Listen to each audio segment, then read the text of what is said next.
everyone, congratulations on your new Peynt Zum. I'm Mark. I'm here to help you get familiar with the product. Keep in mind that your product did come with a very clear and concise user's manual filled with very important information. You're going to want to consult that before you get started with your Peynt Zum. Speaking of which, here's the Peynt Zum. It includes the Peynt Zum spray gun, a paint container, viscosity cup. What is a viscosity cup? Well, the viscosity cup is used to measure and thin the paint. Okay? Right there, the hose, where would you be without it? And the motor base. Putting the whole thing together is really simple. Watch this. Spray gun, container. Simply screw the paint container onto the paint gun. Attach one end of the hose to the back of the gun, here, and the other end to the motor base. Plug it in, you're ready to go. Well, almost. First you have to prepare your space.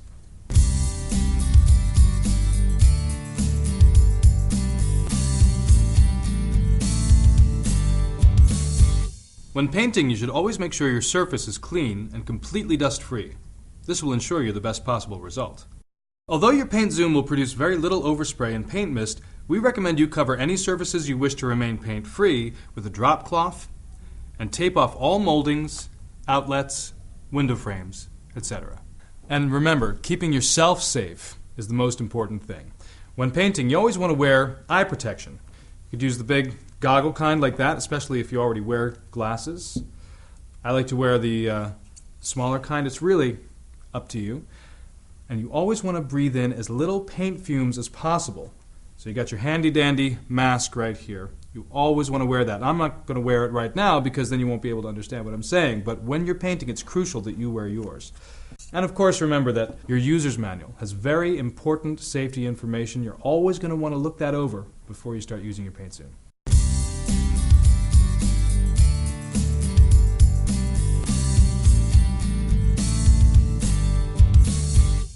Once you've prepared your surface, it's time to prepare your paint. The first thing you have to do with your paint is test the viscosity. Viscosity just means how thick the paint is. To test the viscosity of the particular paint you're using, simply dip the viscosity measuring cup into the paint and time how long it takes for the paint to empty completely from the cup. Now, if it takes longer than the time indicated in your instruction manual for that cup to empty completely, you're going to want to thin your paint. For the Peynt Zum and the Peynt Zum Deluxe, the indicated time is 50 seconds.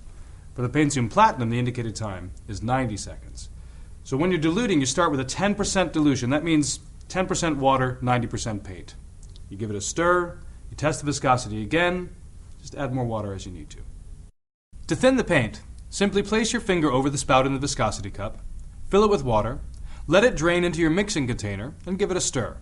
Repeat this process until the paint reaches the desired viscosity. The next thing you want to do is strain the paint.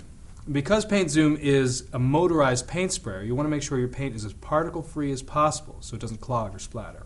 To strain, simply place your paint strainer over the mouth of your Peynt Zum container and then pour your thinned and measured paint through it.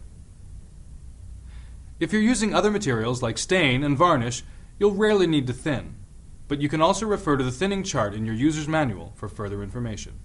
You're probably going to want to do all of your paint preparation in a separate container from the one that came with your Peynt Zum. Something like one of these, simple bucket, something you can mark off how much paint you used, how much water you used, so you can repeat your process later. Also, if you find you need additional paint containers than the one that came with your Peynt Zum, you can order our 3 additional containers online at www.paintzum.com. All paint is different. Different paint types need to be used for different jobs. For this reason, you should always read the paint can for instructions about that particular paint. Also, we recommend you test your paint by test spraying onto a sheet of cardboard or scrap wood. This will also give you a little practice working with the distance and flow rate of your paint before you take it to the job. When you're spraying something high up, such as the top of a wall or a ceiling, you should angle the suction tube towards the rear of the paint container. Similarly, if you're working on a lower surface, like the floor, you should angle the suction tube towards the front of the container. This will ensure you waste the least amount of paint possible. One of the things that makes Peynt Zum so spectacular is its versatility. You can do multiple different types of projects because of this spray pattern adjuster. It's got 3 positions: horizontal, vertical, spot jet. Now let me show you how this works. For instance, setting the nozzle vertically is great for wide surfaces like walls or floors. The horizontal setting is best if used on ceilings and wood slats like you might find on fences.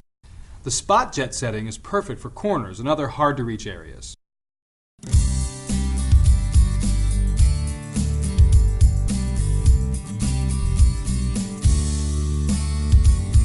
Here's some quick tips to help you paint like a pro.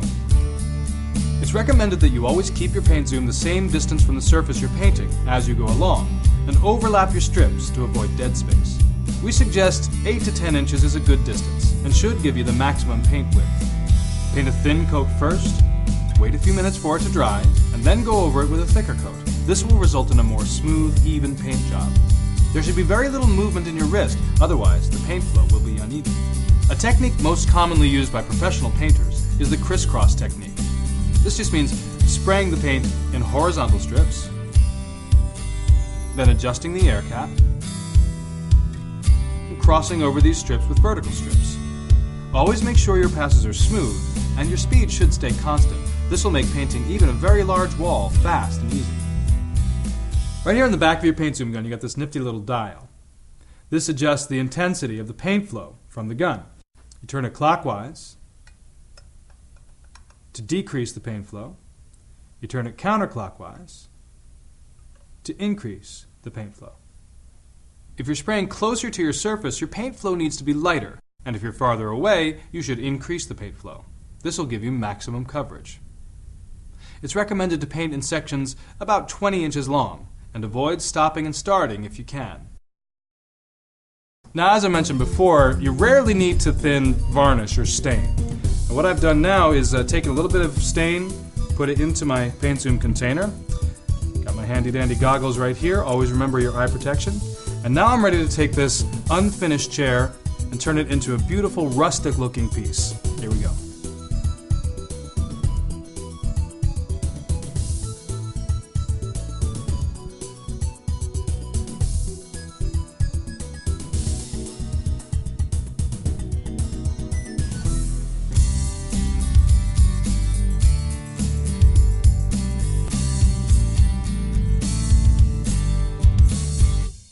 Keeping your paint zoom clean is very important for a professional looking paint job. A good clean gun will ensure that paint colors don't get mixed together and that the flow is smooth and even. During a painting job, if you need to change your paint for any reason or take a break, all you need to do to clean out your gun and keep it working well is unscrew the paint container. If there's any paint left over, store it in a sealed container to preserve it so it can be reused later. Fill your paint container with warm water,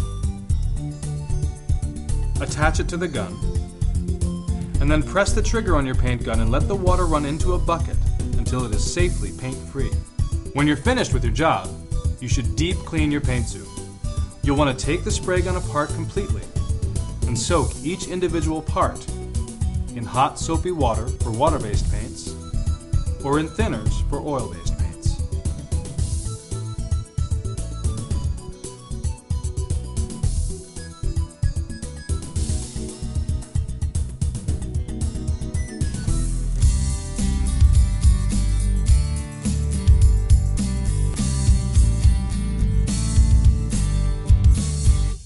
While using your paint zoom, you may come across a few simple problems. If you're getting uneven, splattered coverage, your paint is too thick.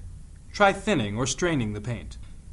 If your coverage is too light, try to spray slower and move closer to your surface, or simply increase the paint flow.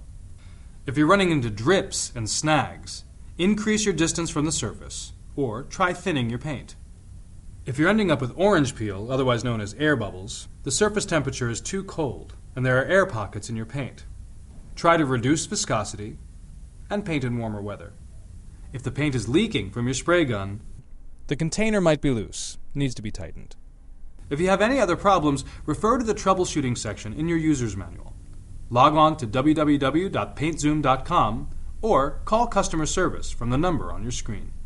Alright, so those are just a couple of basic tips to get you moving onto beautiful, professional looking paint jobs with your Peynt Zum.